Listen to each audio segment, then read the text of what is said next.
Assalamualaikum warahmatullahi wabarakatuh. Saya Jazila Putri Maulida, mahasiswi Tasawuf Psikoterapi semester 6 dengan NIM E9721870. Di sini saya akan menjelaskan tentang Thoreqat Ghoiru Mu'tabar Mufaridiyah untuk memenuhi tugas Tarekat Mu'tabar 2 kelas F3. Yang pertama yakni sejarah perkembangan Thoreqat Ghoiru Mu'tabar Mufaridiyah. Tarekat Mufaridiyah ini secara resmi merupakan komunitas yang berdiri pada tahun 1955, didirikan oleh Syekh Haji Muhammad Ma'mun Yahya yang berasal dari Tanjung Pura, Langkat, Sumatera Utara. Dalam sumber lain, tarekat ini disebutkan berdiri pada tahun 1954, tepatnya pada tanggal 14 September 1954. Namun, perbedaan tahun ini tidak menjadi masalah dikarenakan masing-masing tahun memiliki konteks yang berbeda. Pada tahun 1954 merupakan awal dari didapatkannya ilham tentang lafaz zikir Tarekat Mufaridiyah sewaktu Syekh Ma'mun bermunajat di Baitullah Makkah Al-Mukarramah. Sedangkan pada tahun 1955 yang dimaksud ialah sebagai munculnya komunitas Mufaridiyah di Indonesia, tepatnya di Tanjung Pura, sekembalinya Syekh Ma'mun dari Makkah ke kampungnya. Asal-usul nama Mufaridiyah. Nama Mufaridiyah ini dari penjelasan Abdul Ghani, seorang tokoh pengembang tarekat Mufaridiyah, diambil dari bahasa Arab yakni mufarid yang artinya orang menyendiri. Kata ini juga bisa berubah menjadi sebuah makna yang dapat menyatukan ketika ditambahkan imbuhan iya dalam ketentuan kaidah bahasa Arab sehingga menjadi Mufaridiyah. Hal ini dikarenakan pada dasarnya tujuan dari Syekh Ma'mun pulang ke tanah air mengembangkan zikir Mufaridiyah adalah untuk menyiarkan Islam, menarik umat taat dan mendekatkan diri kepada Allah serta mempersatukan mereka dengan komunitas zikir. Tarekat Mufaridiyah memiliki pengikut yang jumlahnya sekitar 6 juta orang dan tersebar luas di Nusantara bahkan sampai ke mancanegara seperti di Malaysia dan Brunei Darussalam. Jumlah pengikut tarekat yang banyak menjadi daya tarik tersendiri bagi kalangan politik termasuk Golkar. Apalagi kondisi Indonesia pada saat itu memang sedang dilanda arus yang disebut dengan Golkarisasi. Bahkan Golkar sejak pemilu pertama Orde Baru disebut telah mendekati pimpinan tarekat ini. Namun tarekat Mufaridiyah menolak bergabung dengan Golkar karena sesuai dengan amanat Syekh Ma'mun, yakni tidak mau terjun ke dalam dunia politik. Pendekatan politis Golkar yang tidak membuahkan hasil ternyata mendatangkan konsekuensi persoalan politis yang tidak dapat dihindarkan. Tidak lama setelah Syekh Ma'mun wafat, terjadi perpecahan dengan berhasilnya Golkar menggait salah satu tokoh pengembang Mufaridiyah, yakni dengan menyeberangnya Haji Asy'ari menjadi pendukung dan aktivis Golkar.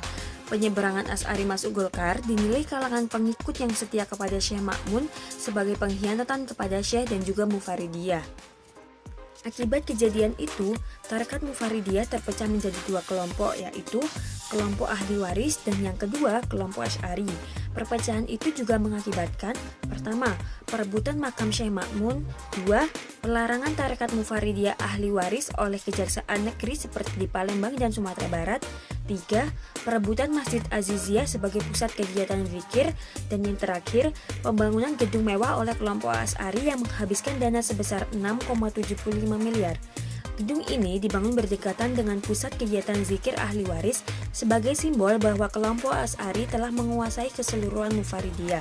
Adanya nuansa politis juga tercermin dalam perbedaan sikap MUI Sumatera Utara dengan MUI Pusat. Majelis Ulama Sumatera Utara cenderung memandang tarekat Mufaridiyah bermasalah karena keyakinan pengikut tarekat Mufaridiyah tentang malaikat penjaga kehidupan bernama Karakas. Padahal ketika dikonfirmasi hal ini kepada tokoh Mufaridiyah, ternyata mereka tidak memiliki keyakinan demikian. Keyakinan mereka tentang malaikat penjaga ini sama seperti keyakinan umat Islam pada umumnya, yakni sebagaimana disebut dalam Al-Quran Surat 3 ayat 124 dan Surat 8 ayat 9, yaitu sebagai malaikat hafadzoh. Oleh sebab itu, dalam lingkungan Majelis Ulama Pusat, tidak dijumpai sikap yang menyatakan ajaran tarekat Mufaridiyah menyimpang ataupun sesat. Kondisi dan sikap pemerintah yang terus membatasi aktivitas keagamaan dan sosial Mufaridiyah tentu saja membuat resah dan menyakiti ratusan bahkan jutaan pengikut Mufaridiyah kelompok ahli waris, sehingga mereka melakukan gerakan pembelaan seperti memperkuat konsolidasi pengikut yang setia lewat forum-forum zikir dan pengajian, menyampaikan kebenaran kepada berbagai pihak baik lewat surat maupun secara langsung.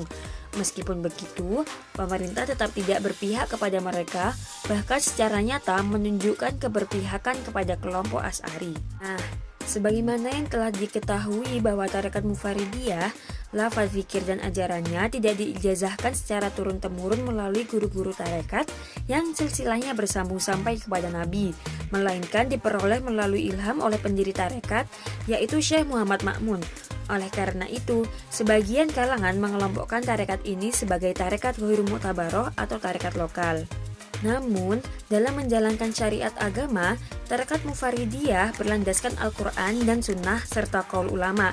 Sehingga dari segi ini, tidak berbeda dengan tarekat Mu'tabaroh dan kelompok ahli sunnah wal jamaah dalam kalangan NU. Hal ini juga yang menyebabkan sebagian kalangan mengelompokkan Mufaridiyah sebagai tarekat Mu'tabaroh.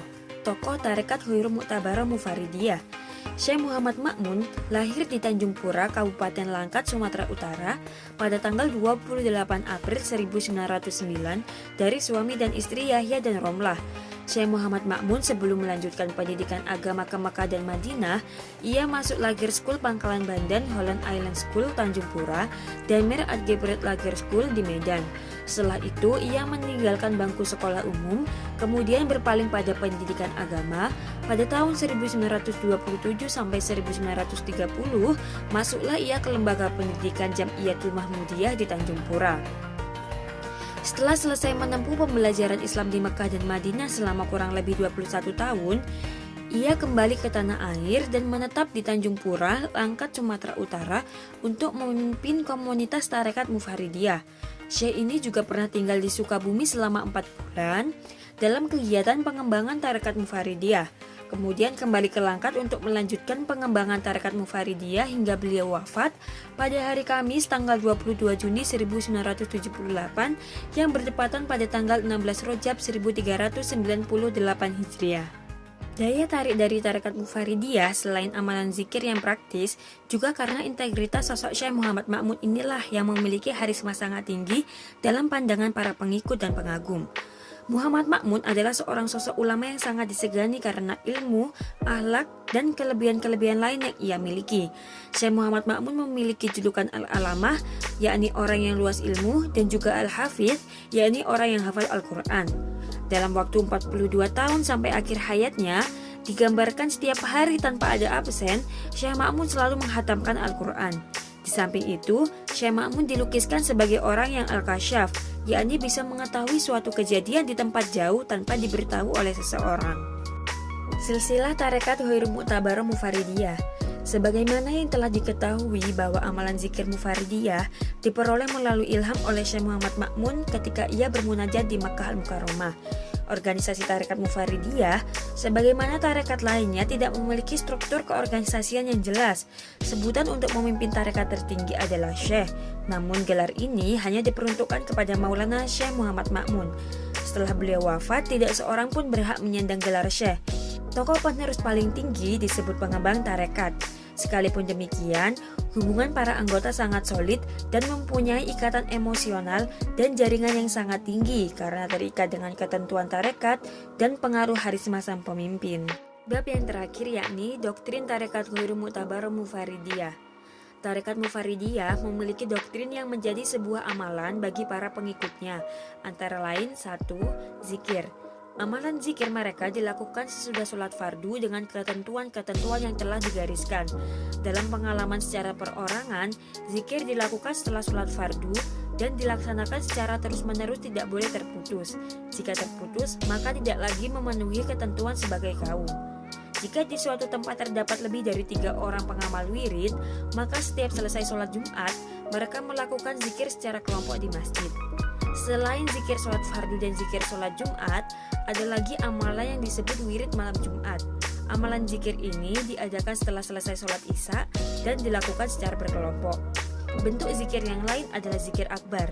Zikir ini diadakan sebulan sekali.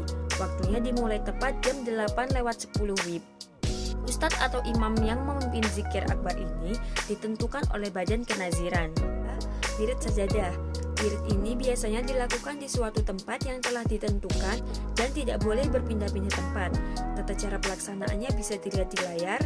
Pertama, membaca Al-Fatihah 4 kali, lalu surat sajadah 3 kali, kemudian membaca fadhkuruni azkurkum, kemudian zikir secara bersamaan, dan ditutup dengan membaca sholawat. Yang ketiga, melaksanakan doa pada jam-jam tertentu, seperti doa jam 21.00 sampai 21.16 WIB. Doa ini berijazah dapat dimintakan kepada salah seorang pengembang Mufaridiyah.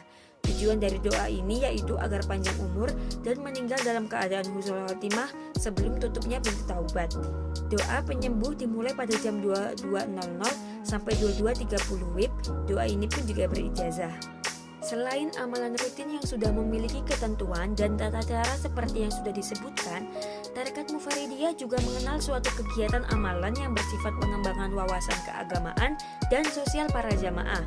Dalam kesempatan berkumpul bersama, baik ketika pada pertemuan rutin zikir dan doa, maupun memperingati hari besar keagamaan dan haul, juga dimanfaatkan oleh pemimpin untuk mengutarakan wejangan baik terkait keagamaan maupun tentang kehidupan sosial ekonomi, politik, budaya, dan sebagainya. Situasi seperti inilah yang sering membuka cakrawala para jamaah untuk terlibat dalam mengambil reaksi atau respon terhadap perkembangan sosial yang ada di masyarakat. Cukup sekian yang bisa saya sampaikan. Terima kasih atas perhatian teman-teman semua. Semoga apa yang saya sampaikan bisa bermanfaat bagi kita semua. Apabila ada salahnya, saya memohon maaf. Dan jika kalian ingin bertanya, silakan tulis di kolom komentar. Wallahul muwaffiq ila aqwamit thoriq. Wassalamualaikum warahmatullahi wabarakatuh.